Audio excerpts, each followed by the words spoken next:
Asatoma Sadgamaya, Tamsoma Jyotirgamaya, Mrityorma Amrutam Gamaya. The Honorable Chair of this session, most respected Shri B.P. Singh Ji, erudite speaker, scholar and administrator, Srimati Nirupama Kotru Ji, eminent musician, orthopedician, Shri Yash Gulati Ji, Shri Nirmal Gehlot Ji, distinguished audience, respected ambassadors and other dignitaries from different countries, and other eminent persons sitting in the audience, and Mr. Manish Chaudhary, who is instrumental in bringing out this important event today. I must thank Respect India for organizing this evening's function, because this is a very important day for all of us. And as Nirupama ji has rightly said, that today was the sad demise of the great showman Shri Raj Kapoor. Let me clarify, and you might have understood by listening to my bio note, which was read by the comparer, that there is no mention about film in that. So you would also wonder why this man is standing here speaking on a film personality, Raj Kapoor, who does not have any bio note related to films. But as a film lover, as someone like you who has seen Raj Kapoor through his ages, through his younger days and throughout the life, maybe somebody who is trying to think related to some philosophy behind the films made by Raj Kapoor, I think I'll share some of my thoughts with you. And let me very frankly acknowledge and admit that it is not going to be the chronology of Raj Kapoor I am going to narrate. I would like to stimulate your thoughts on few issues which may be pertinent in today's scenario. Basically, what makes a person a showman? That is the question. And that is why the deliberation of idea of showmanship comes. Who would be called a showman? A person who puts up a great show is called a showman? Or a person who is known for his spectacular presentations is called a showman? Or a person who shows him off too much is called a showman? I think for Raj Kapoor we need to redefine the showmanship and then understand what all he did for the country. As we must understand that he was only 24 when he directed his first film, Aag.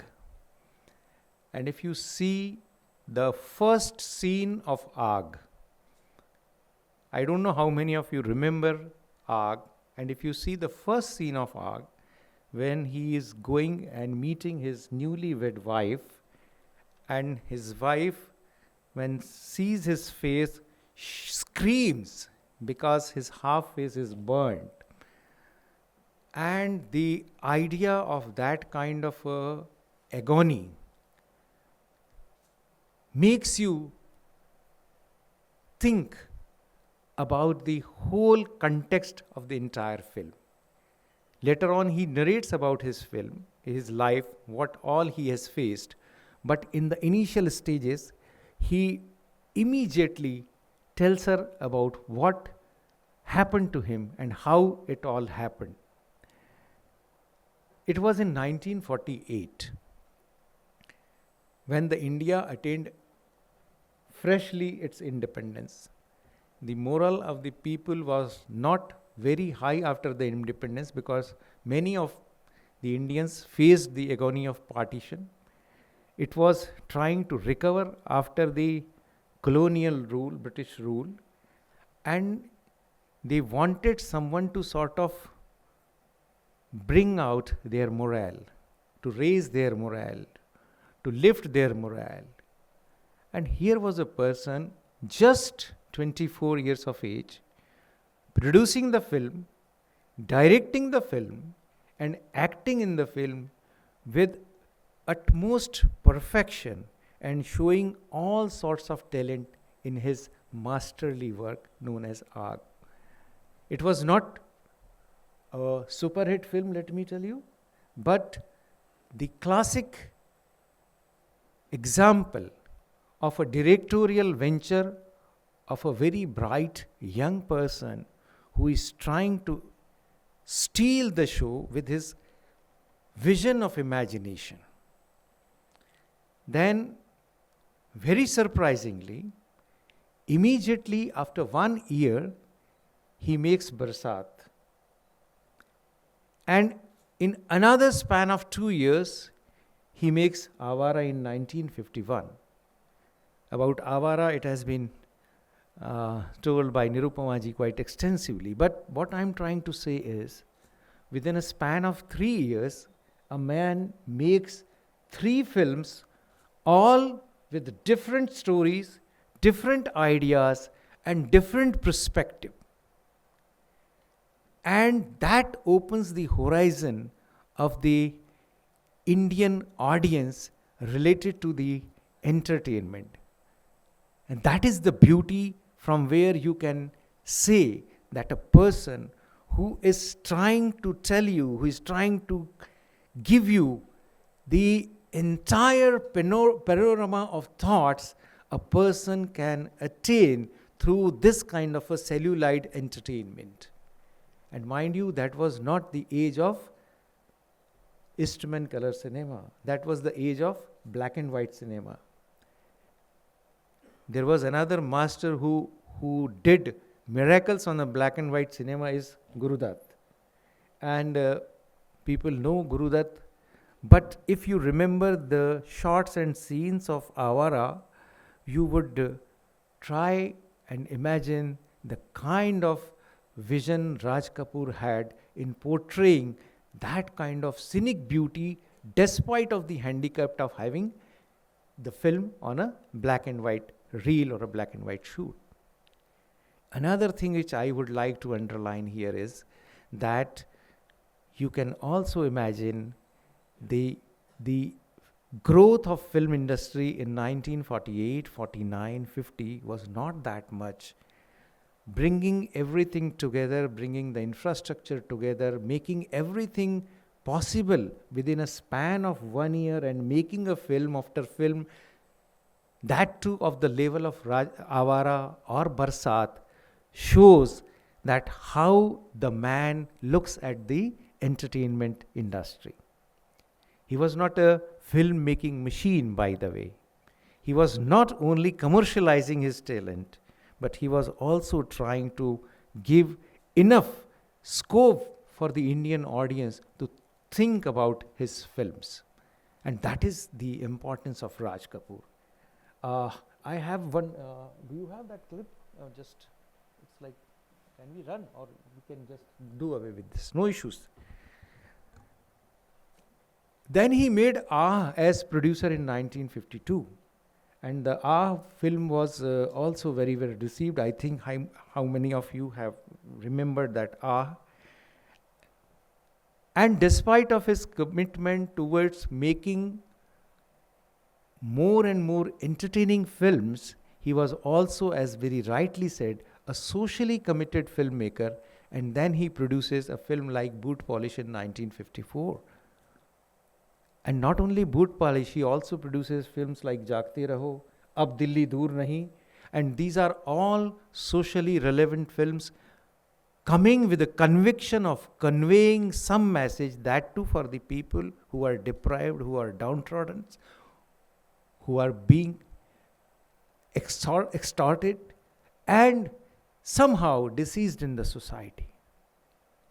And then just see how he makes films like Jis Desh Mein Ganga Behti Hai. He was the producer of that film.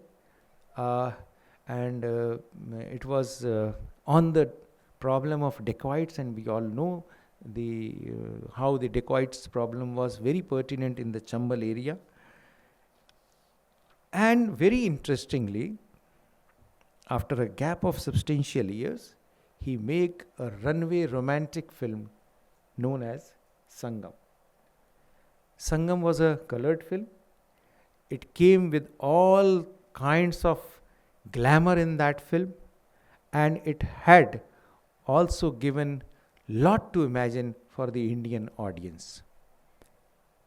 One thing which has not been spoken so much, and I am very happy that I get a full chance to speak about that film, is Mera Naam Joker, which comes in 1970. And as perhaps Yash Gulati ji said, that the film was much ahead of time, so it was not very well received when it was released. In fact, Raj Kapoor had to suffer a great loss in making Mera Naam Joker, which he tried to recover by making Bobby in 1973. And Bobby, of course, I don't know, people of my age, I am 61, so I don't know how many of you have seen Bobby X number of times. I have seen it for 15 times, buying the ticket. I don't know about you. और मेरे कोई दोस्त कह रहे थे कि हमको घर से चुरा के देखना पड़ी थी. हमने 15 बार चुरा के देखी है वो फिल्म. आप में से कितने लोग हैं जिन्होंने बॉबी घर से चुरा के देखी? क्योंकि माता पिता को बताना पड़ता था कि हम जय संतोषी मां देखने जा रहे हैं. यस. और फिर हम बॉबी देखने जाते थे. But I was trying to talk about Mera Naam Joker. It came in 1970s, and I saw this film for the first time in 1971 or 72 when I was traveling to a remote district place, and there in a touring talkies. I don't know, the youngsters would not even know about concept of touring talkies, which is a makeshift touring talkies where you are supposed to take your own chairs and khatola and see the film. That was the first time I saw Mera Naam Joker, and after that I saw this film 5 times, and in different phases of my life. And each time when I saw that film gave me an entirely different feeling, an entirely different perspective about the film. And that is the beauty of Raj Kapoor, which gives you a deep insight about the dynamics and sociology of performing arts. I don't know if the institutes which are teaching performing arts really teach Mera Naam Joker as a prescribed film in their curriculum, but I think it was a great lesson to be learned as far as the performing art is concerned. It was in 1970s.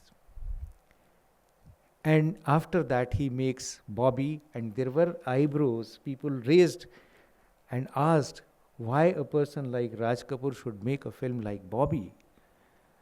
But as we all know, at that time Bobby was also a kind of a landmark, and it really not only created waves among the youngsters, it also brought a different kind of a fashion wave among the entire youth of the country. People were mad to see Bobby, as we all know. And I don't think this kind of madness was created by any other filmmaker, especially with the youngsters. There were romantic films, there were films related to love story, there were films related to love-hate relationships. But a film like Bobby, which was created on a very, very routine kind of a setup, Amir Garib ki ladai, rich and poor struggle and all these things, but it created waves because of the imagination, power of imagination, power of direction of Shri Raj Kapoor. So it is his perception, and every time, whenever he came up with an entirely new idea. People were surprised to see why a person like Raj Kapoor should make a film like Satyam Shivam Sundaram, and why he should pick up Zeenat Aman as his heroine, and Zeenat Aman with the face, burnt face, not only appealed to the audience but also made everyone to think about the concept of heroine being changed from beauty to from external beauty to internal beauty. This is another story that he also tried to expose Jeenat Aman to the fullest extent for the satisfaction of many. But the basic concept of the film always remained that. And after this, he also produced a film like Prem Rog, which was on the widow remarriage, and which was also a very burning subject and very pertinent topic. So this entire journey of Raj Kapoor, and it is really unfortunate that Raj Kapoor had to leave this world at the age of 64, which is not exactly the age for someone to leave this world, that to a person like Raj Kapoor, because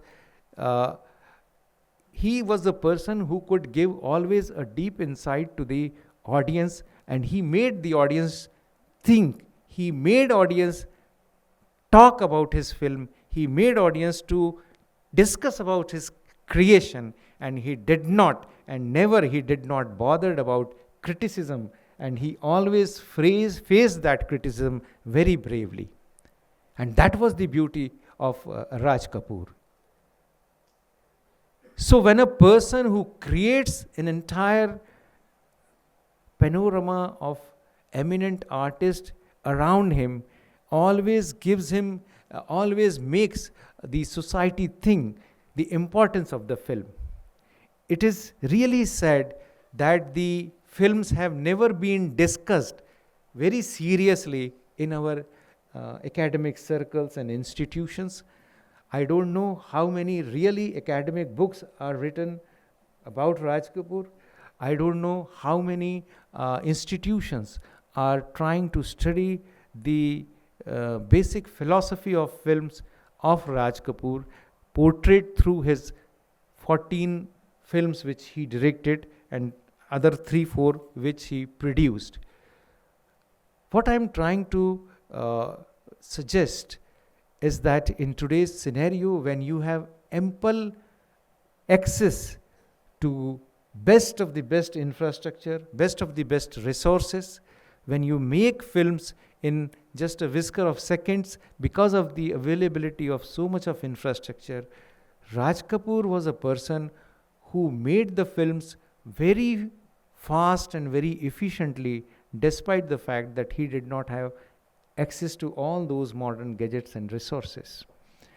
In fact, when you were talking about music, not only he used Shankar Jaikishan, but he also used later on Lakshmikant Pyarelal, who was supposed to have a very big orchestra, group of violins. And it is an incident very interestingly, when Pyarelal ji, after the demise of Lakshmikant ji, Pyarelal ji, when he was taken to a studio which was supposed to be the biggest studio of the young popular music director, he just went inside the room and he said, "Where is the studio?" And they said that this room is the studio. He said, "Where is the hall where we can accommodate 40-50 violinists?" He said, "Now we don't need 40-50 violinists. This keyboard does everything." And the entire music is being done on these 5-6 keyboards. And it's a pity. But a person like Raj Kapoor, who made not only Radhu Karmakar or K.K. Mahajan as the great photographers and cinematographers, but lyricists like Shailendra and Majroo Sultanpuri, Shankar Jaikishan, and his songs are remembered, his things are remembered so fondly.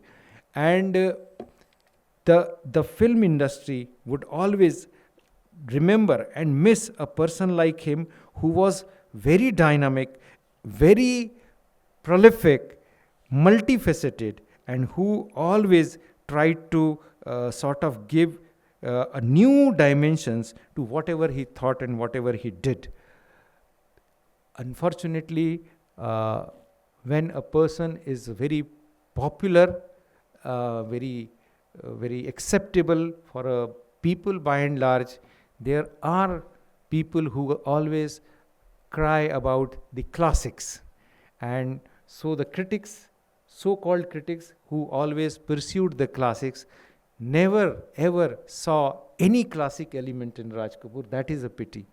And that is why when people talk about the art cinema as a whole or the parallel cinema movement, they often forget how Raj Kapoor created art in the most popular form. And that made him a great showman. Because if art only limits its horizons to posh drawing rooms and air-conditioned halls, it is not really art. Art is such when it becomes universal and available to each and every person, a common person. And I'll give you an interesting example of that. Hindi में बताता हूँ, ज़्यादा मज़ा आएगा. मैं बहुत छोटा था, 4-5 साल का, और जिस डेकॉइट एरिया की आप बात कर रहे हैं, हमारे पिताजी वहाँ पोस्टेड थे जौरा में. तो जौरा के पास अलापुर नाम का छोटा सा गांव था, वहाँ से हमारे यहाँ 2 लोग काम करने आते थे. तो जो बड़े भाई थे उनका तो नाम राम प्रसाद था, जो छोटे भाई थे उसका नाम उसके पिताजी ने बड़े गर्व से राज कपूर रखा था. और जब उनके पिताजी को बताया गया कि आप राज रखिए, कपूर तो उसका सरनेम है, तो उन्होंने कहा कि सिर्फ राज में मज़ा नहीं आता, कपूर लगाने से मज़ा आता है. तो उसका नाम राज कपूर कुशवाहा था. So that shows the amount of popularity this Raj Kapoor governed among the common people, most common people of the world. तो ये जो एक चीज़ है, उस चीज़ को हम आज के दौर में मिस करते हैं. जो एक ग्रेसफुल आदमी की जो प्रेजेंस है, जिसमें वो अपनत्व, एक कॉमन आदमी का अपनत्व ग्रेसफुली कैसे दिखा सकते हैं, वो जो राज कपूर ने हमको दिखाया, वो शायद आज हमको सब मिस करते हैं. जैसे अभी आपने कहा कि we miss him, we want a person like him to be there as an cultural ambassador. तो मैं तो सिर्फ एक ही बात कहूँगा. मैंने एक छोटी सी कविता लिखी थी, वो आपके सामने पढ़ना चाहता हूँ. ये एक मदारी नहीं, बाजीगर की कविता है, जो सड़क पर बाजीगरी दिखाता है और अभिनय करता है. इट्स लाइक बहुरूपिया. तो जो पैथॉस है, इस बहुरूपिया का पैथॉस आपको शायद मेरा नाम जोकर के राजू के पैथॉस के पास कहीं ले जाएगा. ऐसे ही एक और दिन बीता, उपलब्धियों का घड़ा रह गया रीता. सोचा था 2-4 पैसे कमाऊंगा, अपने परिवार के लिए राशन जुटा पाऊंगा, लेकिन वीरानियों ने लगाया अपेक्षाओं में पलीता. ऐसे ही एक और दिन बीता. सुबह से निकला था लोगों को हंसाने, ढूंढ रहा था उन्हें खुश करने के बहाने. मेरी तरफ देखने का किसी को भी नहीं था सुभी था. ऐसे ही एक और दिन बीता. और कोई समय होता तो जुट जाते लोग, और कोई समय होता तो पैसे मिलने के बन जाते योग, और कोई समय होता तो बुरा वक्त यूं न खिंचता. ऐसे ही एक और दिन बीता. देख लिया कैसे हुनरमंद हो जाता है चित्त, कैसे मजबूरी करती है कलाकार को हतोत्साहित. मैं वो कलाकार जिसने अनगिनत प्रशंसाओं को जीता, आज मेरी उपलब्धियों का घड़ा रह गया रीता. ऐसे ही एक और दिन बीता. तो ये हम कोशिश कर रहे हैं सब मिलकर राज कपूर जी को याद कर रहे हैं. रिस्पेक्ट इंडिया भी याद कर रहा है, और इस बहाने से उन्होंने मुझे याद किया. ऐसा स्ट्रक्चर्ड लेक्चर देने का मैं कभी आदी नहीं हूँ, इसलिए मुझे माफ़ करें मैंने अगर बहुत आपको निराश किया हो. लेकिन I only try to be with you at some point of time so that हम सब मिलकर राज कपूर जी को याद करें। और जैसा कि शैलेंद्र जी ने लिखा है, मैं गा के नहीं सुनाऊंगा क्योंकि निरूपा जी ने बहुत अच्छे से गाया है। कल खेल में हम हो न हो, गर्दिश में तारे रहेंगे सदा, भूलोगे तुम भूलेंगे वो, पर हम तुम्हारे रहेंगे सदा, रहेंगे यहीं अपने निशा, इसके सिवा जाना कहाँ, जीना यहाँ मरना यहाँ, इसके सिवा जाना कहाँ। Thank you very much.